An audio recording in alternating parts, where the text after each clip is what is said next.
शुरुआत करते हैं अच्छी और सच्ची खबरों की। बात सबसे पहले महाशिवरात्रि की, क्योंकि इस साल ये पर्व 15 तारीख को मनाया जाना है, जिसको लेकर देश भर के तमाम मंदिरों में और शिवालयों में तैयारियां शुरू हो चुकी हैं। उज्जैन के महाकाल मंदिर में आज से शिव नवरात्र की शुरुआत हुई है। काशी विश्वनाथ में भी महाशिवरात्रि के मौके पर निकाली जाने वाली शिव बारात को लेकर निमंत्रण पत्र बांटे जा रहे हैं। और देवघर की बात करें तो शिव बारात के लिए झांकियों के निर्माण का काम जोर शोर से चल रहा है।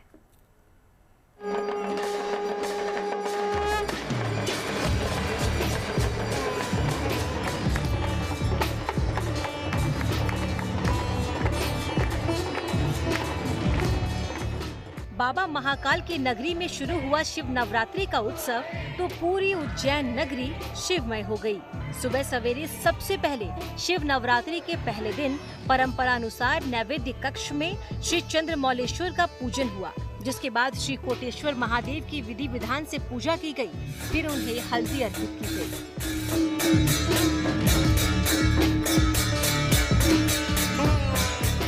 इसके बाद पंडित पुजारियों ने भगवान महाकाल का जल, दूध, दही, घी, शक्कर के पंचामृत और फलों के रस से अभिषेक किया।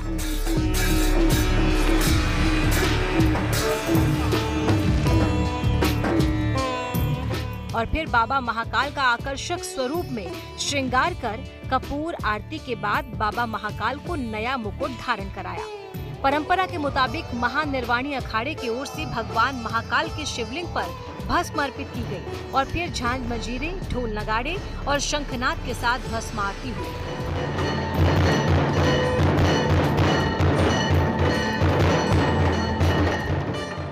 इस दौरान वहां मौजूद हजारों भक्तों ने बाबा महाकाल के दिव्य दर्शनों का लाभ लिया और जय श्री महाकाल का जय घोष भी किया।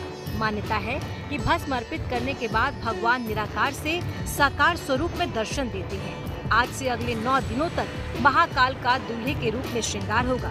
यह अनूठी परंपरा देश में सिर्फ महाकाल मंदिर में ही निभाई जाती है। भगवान महाकाल के दरबार में शिव नवरात्रि महोत्सव फाल्गुन मास की कृष्ण पक्ष और पंचमी महापर्व से प्रारंभ हो गया है। प्रातः काल नैवेद्य कक्ष में चंद्रमौलेश्वर की पूजन की गई है। उसके पश्चात कोटेश्वर रामेश्वर की पूजन अभिषेक किया गया, ब्राह्मण वरण किया गया है। महाकाल मंदिर के गर्भगृह के अंदर एकादशी रुद्री का पाठ मंदिर के 11 पुजारी जो हैं उनके माध्यम से किया गया है। आज से शिव नवरात्रि महोत्सव प्रारंभ हो गया। 9 दिन तक ही भगवान का उपासना साधना का दिन है। आज के दिन जो भक्त लोग भगवान के दर्शन करते हैं, उपास रखते हैं, तो उनके मन में शांति आती है। मन की अशांति को दूर करना, मन के अंदर की विकृति को दूर करने के लिए दर्शन करने से, भगवान महादेव के दर्शन करने से ये जितनी भी विकृतियां वो दूर होती है। उज्जैन ही नहीं, बाबा विश्वनाथ की नगरी काशी में भी महाशिवरात्रि के मौके पर निकाली जाने वाली भव्य बारात की तैयारी शुरू हो गई है। भगवान भोलेनाथ की इस बारात में शामिल होने के लिए काशी वासियों को निमंत्रण पत्र बांटे जा रहे हैं। इस निमंत्रण पत्र की खासियत ये है कि इस पर बेलपत्र और हल्दी का टीका लगाया गया है। काशी जो धर्म और आध्यात्म की नगरी है, इन दिनों खास तौर से शिव बारात को लेकर निमंत्रण दिया जा रहा है और पूरे डमरू और मंजीरे के साथ ये निमंत्रण शहर भर में बांटे जा रहे हैं। और देख सकते हैं जो कार्ड हमारे पास है वे बेहद ही खास है और शिव विवाह के नाम से ये कार्ड बनाया गया है। हम लोग का ये मानना है कि जो काशी वासी हैं ये बाबा के अंश हैं और बाबा हमारे परम पिता हैं। तो ये माना गया है कि शिवरात्रि को बाबा की शादी हुई थी, तो हम लोग हर साल अपने परम पिता के माता गौरा के शादी का वर्षगांठ मनाते हैं शिव बारात निकाल कर। ये परंपरा जो है इस साल 44वां साल है। इस साल उम्मीद जताई जा रही है कि करीब 8 से 10 लाख श्रद्धालु महाशिवरात्रि पर श्री विश्वनाथ धाम पहुंच सकते हैं, जिनके सुलभ और सुरक्षित दर्शनों के लिए मंदिर समिति और जिला प्रशासन ने तैयारियां शुरू कर दी हैं। विश्वनाथ मंदिर के मुख्य कार्यपालक अधिकारी ने बताया है कि शिवरात्रि के दिन बाबा विश्वनाथ भक्तों को लगातार 45 घंटे दर्शन देंगे, लेकिन वीआईपी दर्शन और स्पर्श दर्शन पर पूरी तरह से रोक रहेगी। पर इस वर्ष भी 8 से 10 लाख श्रद्धालु कम से कम आएंगे, ऐसा अनुमान है। और इतनी बड़ी संख्या में श्रद्धालुओं के आने पर जो व्यवस्था हर बार होती है, प्रोटोकॉल का जो स्टैंडर्ड हमारा से ड्रिल है, SOP जो है, उसको लागू किया जा रहा है। किसी प्रकार का कोई VIP दर्शन, स्पर्श दर्शन इत्यादि का अनुरोध स्वीकार नहीं किया जाएगा। एंड टू एंड बैरिकेडिंग रहेगी। धाम के भीतर जो पेयजल के काउंटर हैं, ORS घोल के काउंटर हैं, ग्लूकोज के काउंटर हैं, वो सारे एक्टिवेट किए जाएंगे। अपील पहले ही श्रद्धालुओं से जारी कर ली गई है, किसी प्रकार का कोई प्रतिबंधित सामान, मोबाइल, स्मार्ट वॉच, पेन इत्यादि लेकर यहाँ आने का प्रयास न करें। उधर बाबा बैद्यनाथ धाम में भी महाशिवरात्रि को लेकर तैयारी जोर शोर से शुरू हो चुकी है। हर साल की तरह इस साल भी बैद्यनाथ धाम में सिंदूरदान की अनूठी परंपरा निभाई जाएगी और भव्य शिव बारात निकाली जाएगी, जिसके लिए झांकियां तैयार करने का काम चल रहा है। इस साल देवघर की शिव बारात में लोगों को कई अनोखी झांकियां देखने को मिलेंगी। इनमें एक झांकी साइबर क्राइम पर आधारित होगी। ये 1994 से शुरू हुई थी और लगातार बीच में केवल 2 साल कोरोना के चलते रुक गया था, लेकिन लगातार ये बारात इस बार 33वां साल है। तो शिव बारात का जो मुख्य आकर्षण होता है, सबसे पहले तो भोलेनाथ है, मेन तो वही है मुखिया। उसके बाद भोलेनाथ की बारात में जो है भूत पिचास, डाकिन की चीन, ये मुख्य रहा था। और साइबर वाला में लक्ष्मण बना रहा है। ये जो है ये आज का सबसे ज्वलंत झारखंड में जो है ये समस्या साइबर क्राइम है, तो इसके ऊपर एक झांकी बनी है। द्वादश ज्योतिर्लिंगों के अलावा देश के दूसरे प्राचीन शिव मंदिरों में भी महाशिवरात्रि को लेकर तैयारी चल रही है। ऐसी ही एक तस्वीर जूनागढ़ से सामने आई है, जहां मंदिर परिसर और आसपास के इलाके को रंग बिरंगी रोशनी और वॉल पेंटिंग से सजाया जा रहा है। वहीं प्रशासन भी मेले को भव्य बनाने के लिए पूरी ताकत से लगा है। करीब 350 किलोमीटर के क्षेत्र में मेला आयोजित होगा, जिसके लिए पुलिस और नगर निगम की ओर से सुरक्षा, सफाई और ट्रैफिक व्यवस्था की विशेष तैयारियां की जा रही है। उज्जैन से संदीप कुलश्रेष्ठ, वाराणसी से रोशन जायसवाल, देवघर से शैलेंद्र मिश्रा और जूनागढ़ से Bhargavi Joshi, good news today.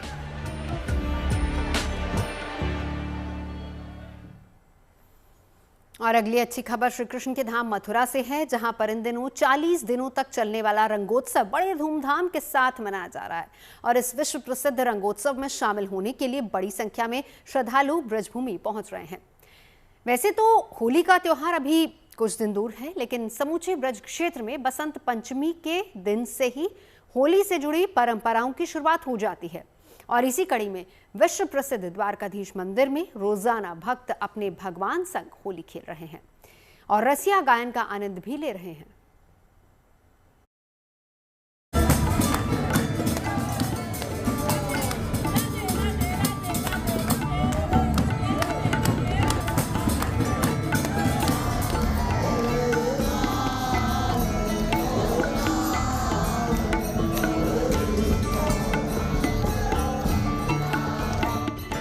उत्साह है, उमंग है और होली के रंग हैं।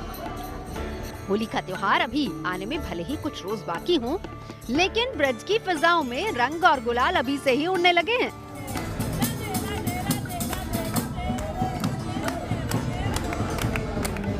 हर साल की तरह इस साल भी श्री कृष्ण की नगरी मथुरा में 40 दिनों तक चलने वाला रंगोत्सव बड़े हर्षोल्लास के साथ मनाया जा रहा है, जिसकी गवाही विश्व प्रसिद्ध द्वारकाधीश मंदिर से आई ये तस्वीरें दे रही हैं।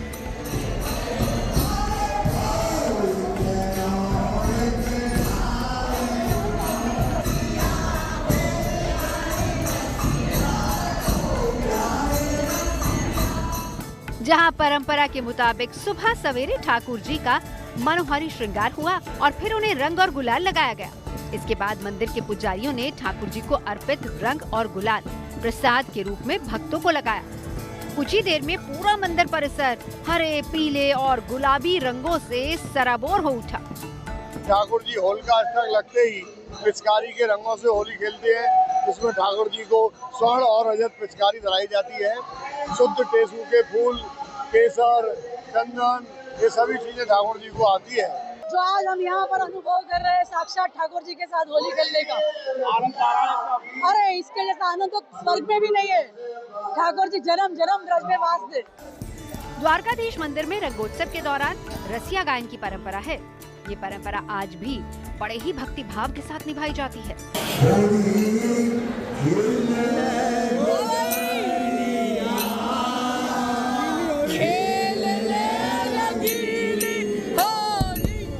रोजाना सुबह 1 घंटे होने वाले रसिया गायन को सुन श्रद्धालु भक्ति में मगन होकर झूमने लगते हैं।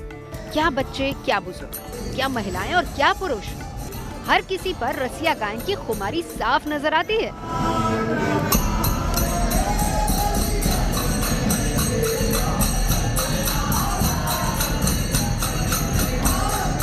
भगवान की रसिया गाते हो, रोज देखते हैं आपको, इस तरह का आनंद आता है ठाकुर जी को रसिया सुना के? अब रसियाओं में तो भैया आनंद ज्यादा से ज्यादा आता है, पर हमको जो है ये 91 वर्ष है।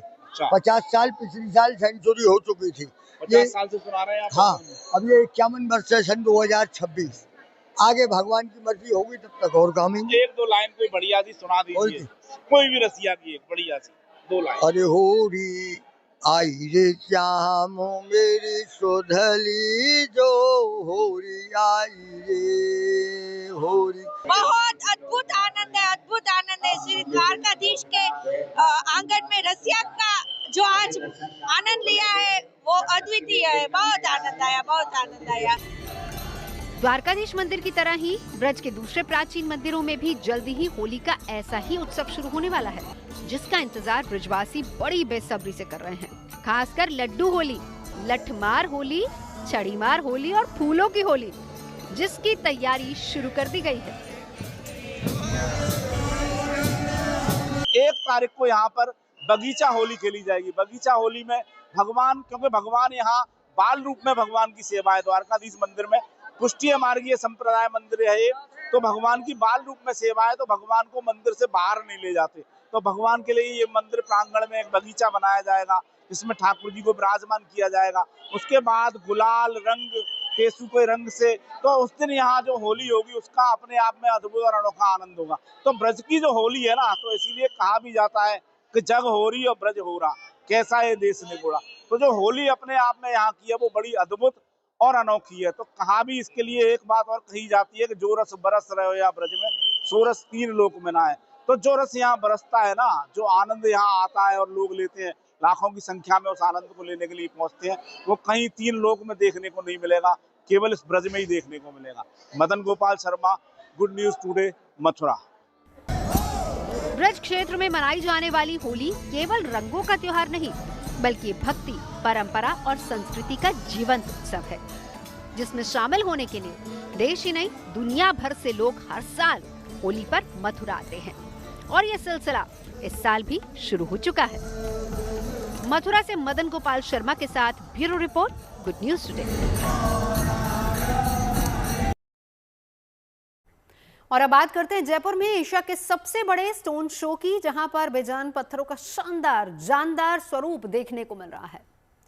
पत्थरों से जुड़ा ये आयोजन न केवल व्यापार को बढ़ावा देने का एक जरिया है, बल्कि इटली, तुर्की, चीन और ब्राजील जैसे देशों के खरीदारों और व्यापारियों के लिए नेटवर्क बनाने का भी मौका है।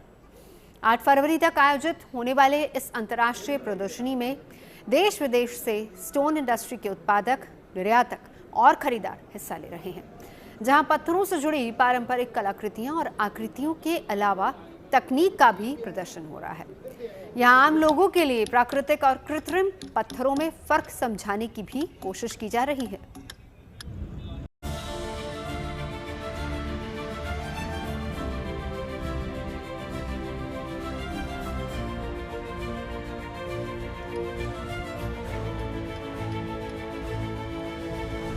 पत्थर की धरती कहलाने वाले राजस्थान के कारीगर पत्थरों में जान फूंकने की कला जानते हैं। चैनी और हथौड़ी के अलावा तकनीक के मेल से निर्जीव पत्थरों को जीवंत आकृतियों में बदलने की उनकी विद्या जग जाहिर है। जयपुर में इसी विद्या की प्रदर्शनी लगी है। पूरी दुनिया में राजस्थान अपने पत्थरों के लिए मशहूर है, जिनमें मकराना का सफेद संगमरमर, जैसलमेर का पीला पत्थर, धौलपुर का लाल पत्थर और कोटा स्टोन भी शामिल है। अरबों साल पुरानी अरावली की चट्टानें रेगिस्तान को पत्थरों के लिहाज से अनूठा बनाती हैं। राजस्थान के पत्थर न केवल मजबूती के लिए जाने जाते हैं, बल्कि अपनी प्राकृतिक सुंदरता की वजह से भी मशहूर हैं। कुशल शिल्पकारों के हाथ इन्हीं नायाब पत्थरों पर बेहतरीन नक्काशी की नुमाइश करते हुए भारतीय संस्कृति और कला की झलक दिखाते हैं। इंडिया स्टोन मार्ट वो जगह जहाँ पे पूरे भारत से अलग अलग तरीके के पत्थर एक ही जगह पर लेके आए जाते हैं, मशीन्स लेके आई जाती है और बताया जाता है कि किस तरीके से उन मशीन्स को स्टोन्स के साथ इस्तेमाल किया जाता है। ये इंडिया स्टोन मार्ट लगा है जयपुर में, जयपुर के JECC में इसका आयोजन किया जा रहा है। 3 दिन के इस आयोजन में यहाँ पे बहुत कुछ देखने को मिल रहा है, बहुत अलग अलग तरीके के स्टोन्स देखने को मिल रहे हैं, आर्टिफैक्ट्स देखने को मिल रहे हैं, किस तरीके से एक एक स्टोन की कटाई हुई है, किस तरीके से उनको इस्तेमाल किया जाता है, इंटीरियर में क्या क्या नया आया है, कौन से स्टोन्स ट्रेंड में चल रहे हैं, वो सब एक साथ एक ही छत के नीचे यहाँ पे इस समय पे देखने को मिल रहा है। खास बात यह है कि जो शेप्स हैं, साइजेस हैं अलग अलग स्टोन के जो दिए गए हैं, जो आर्टिस्ट्स ने दिए हैं, वो भी बहुत यूनिक है और ट्रेंड्स भी हमें बहुत अच्छे पता चल रहे हैं। भारत के इस नक्शे को देखकर कहना बेहद मुश्किल है कि इसमें रंगों की जगह पत्थरों का इस्तेमाल हुआ है। एक यूनिक चीज़ जो बहुत ज़्यादा खूबसूरत है और हाईलाइटेड है वो है ये बूथ जहाँ पे हमें बहुत खूबसूरत पेंटिंग्स दिख रही है। और जी हाँ, जैसे मैं बोल रही हूँ दिख रही है क्योंकि दिखने में पेंटिंग्स हैं पर इसमें कुछ भी पेंट किया हुआ नहीं है। भारत के मैप के अलावा कई पेंटिंग्स में राजस्थान के बेशकीमती पत्थर, खासकर मार्बल ग्रेनाइट, सैंडस्टोन, पोटा स्टोन का उपयोग हुआ है। हम लोग माइन से ब्लॉक निकालते हैं, ब्लॉक के बाद हम उस पे ऊपर लेज़र रेजिन लगाते हैं, रेजिन के बाद उसका स्लाइस निकालते हैं, पतला स्लाइस निकालते हैं जिससे स्टोन का नेचुरल कलर निकल के आता है। उसके बाद हम लोग इसको ड्राइंग करते हैं, ड्राइंग करने के बाद इसको कटिंग करते हैं, कटिंग करने के बाद ये पीस तैयार होता है। ये वॉशेबल है, लाइट वेट है, नो एडेड कलर, इसमें कोई कलर का ऐड नहीं है। ये आर्टिक मार्बल है, ये ब्लैक स्लेट है, ये देवली में निकलता है गोल्डन स्लेट स्टोन है, ये टिकवुड है और ये देन धौलपुर से आगरा रेड है। ओके, ये साउथ से इंडियन ऑटम कलर है सर। इसमें हमने सैंडस्टोन, स्लेट, मार्बल का यूज किया है। पत्थरों से जुड़े जयपुर स्टोन मार्ट में घरों की सजावट के लिए बहुत सारी आकृतियां मौजूद हैं। पर यहाँ पे पूरा क्योंकि स्टोन मार्ट है तो स्टोन तो ज़रूरी है ही, तो पत्थरों से ये पेंटिंग बनाई गई है। पीछे लगातार मैं तस्वीरें जो आपको दिखा रही हूँ वो यही है कि किस तरीके से अलग अलग तरीके के पत्थर से अलग अलग चीज़ें बनाई गई हैं। और यहाँ बहुत खूबसूरती से, क्योंकि इंटीरियर में लोग बहुत सारे शोपीस ऐड करते हैं और पत्थर अगर कोई ना कोई स्टोन उसमें यूज़ हो रहा है तो वो और भी ज़्यादा ड्यूरेबल हो जाता है। तो यहाँ पे कुछ आर्टिफैक्ट्स हैं, कुछ शोपीस हैं जो मार्बल से बने हुए हैं, बहुत सुंदर है, बहुत लग्जरी टच जो है वो इंटीरियर को, अपने घर के इंटीरियर को देते हैं, वो सब यहाँ पे एग्जिबिटेड है। साथ ही साथ में जो नए ट्रेंड्स हैं वो भी यहाँ पे देखने को मिल रहे हैं कि आने वाले समय में अगर कोई अपने घर को रेनोवेट करना चाह रहा है, इंटीरियर नया डिज़ाइन करना चाह रहा है, नया खुद का घर बना रहा है, तो किस तरीके से नए स्टोन्स का इस्तेमाल किया जा सकता है कि एक बहुत अच्छा क्लासी, रॉयल या मिनिमलिस्ट टच जो है वो अपने घर को या जो भी जगह वो बना रहे हैं उसको दे पाए। तो वो सब यहाँ पे इस छत के नीचे इस समय पे मौजूद है। एशिया के सबसे बड़े स्टोन इंडस्ट्री प्लेटफॉर्म के रूप में पहचाना जाने वाला स्टोन मार्ट सिर्फ एक प्रदर्शनी नहीं, बल्कि यहाँ प्राकृतिक पत्थरों और आर्टिफिशियल यानी कि कृत्रिम पत्थरों में भी फर्क करना सीखा जा सकता है। नेचुरल स्टोन की एक बहुत ब्यूटीफुल बात या उसकी सबसे जो इम्पोर्टेंट चीज़ है वो ये है कि वो अपने आप में यूनिक है। Every natural stone comes in its own unique patterns और कलर्स। अगर हम आर्टिफिशियल स्टोन्स की बात करें तो आर्टिफिशियल स्टोन और नेचुरल स्टोन में यही फ़र्क है कि आर्टिफिशियल स्टोन्स मास प्रोड्यूस किए जा सकते हैं, same pattern, same colours, bulk में एक ही तरह की चीज़ प्रोड्यूस की जा सकती है। एंड वही चीज़ नेचुरल स्टोन को अपने आप में यूनिक बनाती है, उसकी यूनिकनेस, कि every stone, every lot has uniqueness of its own. Stone mart में खनन से लेकर processing, design, machinery, technology, export और इंफ्रास्ट्रक्चर तक पूरी स्टोन वैल्यू चेन का जीवंत इकोसिस्टम है। करीब 25,000 वर्ग मीटर क्षेत्र में फैली प्रदर्शनी में 539 स्टॉल्स लगाए गए हैं, जिनमें भारत के साथ चीन, तुर्की, ईरान, थाईलैंड और इटली सहित कई देशों के प्लेटफॉर्म्स हैं। और जैसा कि आप देख पा रहे हैं, बहुत ही सुंदर आयोजन स्टोन मार्ट 2026 का हुआ है। 25,000 स्क्वायर मीटर में ये फैला हुआ है, अभी तक का सबसे बड़ा आयोजन है। टेक्नोलॉजी का बहुत ही सुंदर इसमें इस्तेमाल किया गया है। आप देखेंगे एक विजिटर को भी हमने अनुभव दिया है कि टेक्नोलॉजी में इंडिया नंबर 1 क्यों है। स्टोन तो वो देख ही रहे हैं, सुंदर हैं। राजस्थान सबसे बड़ा मार्केट है इंडिया में स्टोन का, उसको भी वो देखने आए हैं। और आप देखेंगे कि दुनिया भर से अभी तक के सबसे अधिक विजिटर भी आ रहे हैं, बायर एग्जिबिटर भी आए हैं, और उसका बेनिफिट राजस्थान के पत्थर को बहुत ज़्यादा मिलने वाला है। साफ है कि America, UK, Australia, UAE, Germany, रूस समेत 20 से अधिक देशों से आए खरीदार, इनके साथ ही आर्किटेक्ट्स और डेवलपर्स की मौजूदगी ने जयपुर को कुछ दिनों के लिए ग्लोबल स्टोन हब बना दिया है। जयपुर से रिदम जैन के साथ bureau report, good news today. और अच्छी और सच्ची खबरों में अभी तक की सबसे अच्छी खबर, शानदार खबर क्रिकेट के मैदान से आई है, जहां पर भारत ने इंग्लैंड को हराकर अंडर 19 क्रिकेट विश्व कप का खिताब अपने नाम कर लिया। भारत ने ये मुकाबला 100 रनों के बड़े अंतर से जीता है। टीम इंडिया ने पहले खेलते हुए 9 विकेट खोकर 411 रनों का पहाड़ जैसा लक्ष्य बनाया था और टारगेट दिया था 412 का इंग्लैंड को। और सबसे बड़ा योगदान रहा वैभव सूर्यवंशी का, जिन्होंने 80 गेंदों का सामना करते हुए 15 चौके 15 छक्के लगाए और इसकी मदद से 175 रनों की तूफानी पारी खेली। अपने आप में एक बड़ा रिकॉर्ड है। 412 के लक्ष्य का पीछा करने उतरी इंग्लैंड की टीम भारतीय गेंदबाजों के आगे पस्त नजर आई। पूरी टीम महज 311 के स्कोर पर आउट हो गई। अमरीश ने 9 ओवर में 56 रन देकर सबसे ज्यादा 3 खिलाड़ियों को आउट किया। वहीं दीपेश और कनिष्क ने 2-2 विकेट लिए। किलन और आयुष ने इंग्लैंड के एक खिलाड़ी को आउट किया। तो बड़ी खबर, 100 रनों की जीत, भारत ने जीत लिया है विश्व कप और एक तरीके से भारत अंडर 19 वर्ल्ड चैंपियन बन चुका है। भारत की वैभव जीत कहा जाए तो शायद गलत नहीं होगा। 6ठी बार भारत ने अंडर 19 वर्ल्ड कप जीता है। लक्ष्य भारत ने 412 का दिया था।